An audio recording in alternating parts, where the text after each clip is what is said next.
All right, today we're talking about the global Punjabi music superstar Karan Aujla. And his life, well, it's a wild story of massive fame, but it's also intertwined with some really profound danger and loss. I want to start with just one number, 6. And that's how many times Karan Aujla's life has been threatened by gunfire in Canada. Now, that is not a line from one of his songs. That is the dangerous reality that shadows his success.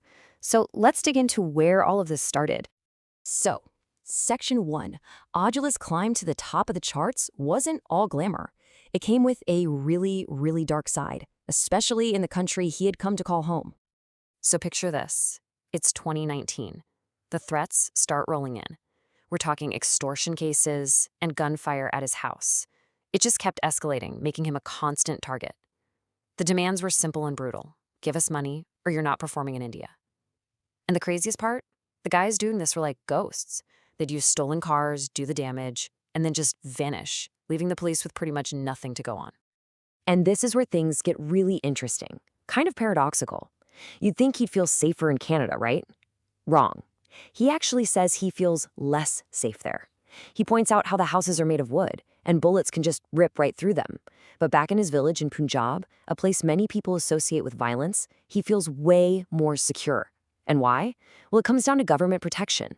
He has a real, tangible security presence there, something he just doesn't get in Canada. So when he says this, you really get it. His choice to move his family wasn't about him being scared. It was about being responsible. For him, it wasn't running away. It was just the smart, protective move for the people he loves.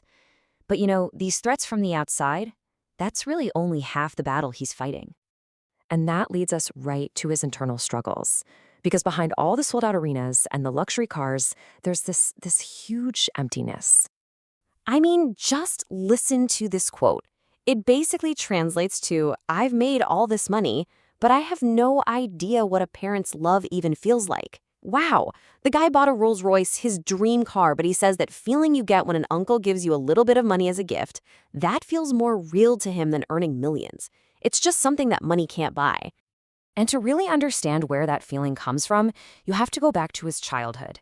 He was only 9 when his dad passed away. A little while later, his mom gets diagnosed with cancer, and just 8 months after that, she's gone too.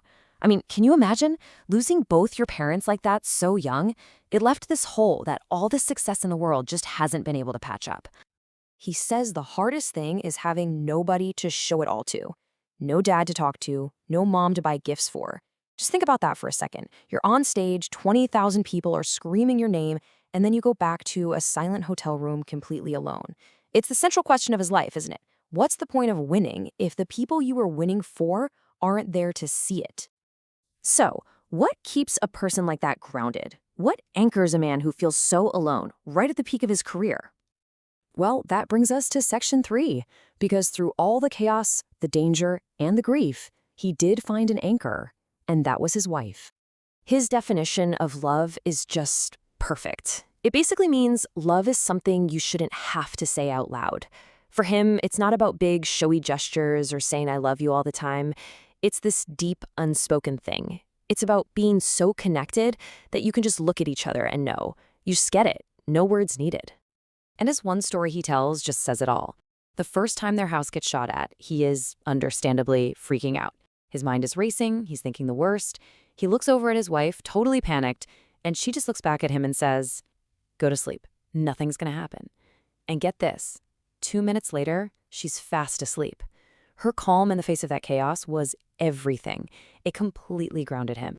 He literally says she's the anchor in his life that he would have shattered a long time ago without her. And it's not just about him. He says she takes care of his whole family, his sisters, everyone, with the kind of dedication that's just so rare. She's the rock in his very, very turbulent world. So you've got all this turmoil, right? The danger, the loss, the loneliness. What do you do with it? Well, for Aujla, he pours it all into his art, which brings us to Section 4. One of the things he's famous for is writing from a woman's point of view and doing it really, really well. And that comes straight from his childhood. After his dad passed, his whole world was his mom and his sisters. He grew up watching these incredibly strong women run the house and handle everything life threw at him. It gave him this deep empathy, this soft corner for women, and you can hear it all over his music. And man, he is a master at telling these little stories in his songs. Take a track like Kya Bata, that's from the perspective of a woman calling out her cheating partner. Or Hati Suni, where he's this guy wondering if his ex's new husband judges her for her tattoos like he used to. It's these really specific, poetic details about heartbreak and betrayal that just hit different and make his fans feel so connected to the music. And what's amazing is that all that pain he's turned into art, it's now funding his legacy. It's not just about the cars anymore. He's using that success to build a park for women, a football stadium in his home village. He's creating something real, something lasting. Out of all that chaos, a way to give back to the place that made him. Which kind of brings us to the big question, right?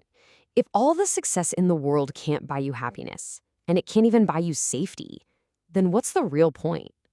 Well, maybe Karan Aujla's story gives us a clue. Maybe the purpose is to build something that lasts, to become an anchor for other people, even while you're still trying to find your own. Thanks for joining us for this explainer.